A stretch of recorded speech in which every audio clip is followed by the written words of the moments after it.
Hey guys, Corinne here. Welcome to week 3. Technically, we're in a little further into week 3, but still, welcome. This video, I'm going to keep it short and sweet. First, I only have a few things to share with you, and second, I'm battling a bit of a cold, and I will try to not subject you to the incredibly high screech levels that my voice tends to go to when it starts to give out. So let's jump in and take a look at last week. Beautiful job keeping up the momentum. This is kind of a part in any course when we get about 2/3 of the way through or so where momentum tapers off a little bit, just to be expected.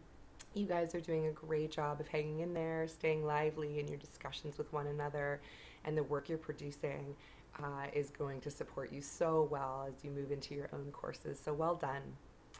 Let's talk about a little bit of last week's assignments. I just want to wrap up a few points, particularly on the policy assignment. Excuse me. So with the policies, just two points that I want to note. One is with regards to the attendance policy. As you saw, there's a discussion going, or most of you have seen there's a discussion going in the Q&A forum about the attendance policy for your particular institution. And that's a really important thing that you're going to want to tap into. My own institution, we have an overriding attendance policy for online courses, and then my individual department has something that's a little more specific. So please make sure you are plugging into your institution's policies.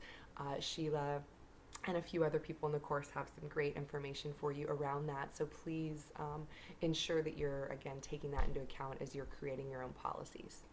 And just another distinction between when the attendance policy, there usually and likely will be for your institution as well, there's the no-show drop policy that will trigger in the first week of course. So how do you know when students are a no-show such that you'll drop them and you can bring in students from your wait list? So that's component number 1. And then component number 2 is ongoing in the course. What's the attendance policy?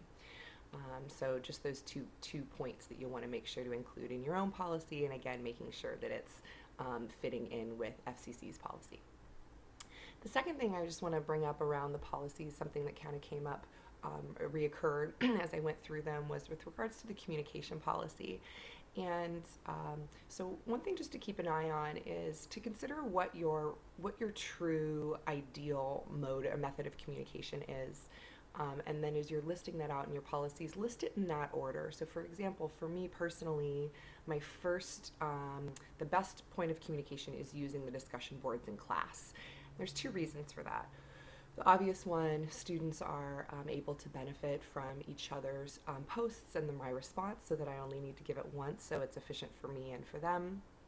Here's my trick around it, is that then I also go back at the end of the semester and I look through my Q&A forum and I look to see where I might be able to tighten up my content to alleviate frustration from students in the next semester, or to again plug any holes that I may have missed in my course design. So having the Q&A forum there is a really great way to make sure, or to help me continuously improve on my own courses. And I've noticed a big difference. Each time I do that, I just tighten up my course a little bit more, and the next go around goes a little bit smoother. So then so for me, discussion boards are first, email is second, and so I look in my own personal courses to list my forms of communication that way. Okay, so that's it for last week. Let's take a look going forward into this week. Let me just pull up my list here. So this week is where we actually get into starting to design your course in a more tangible way. And you guys are well underway into that process already. And so the only one thing I just want to share with you is an offering to consider as you're starting to build and you're starting to design activities. What has been helpful for you and not so helpful already in our short time together? So the way that we've laid things out for you, does it work for you? Does it not work for you? Does it work great, but it could be better? So use this time together here inside this course to help you design the activities that you're working on this week. Is it helpful that dates are referred to by days of the week instead of actual dates? There's pros and cons to doing both of those.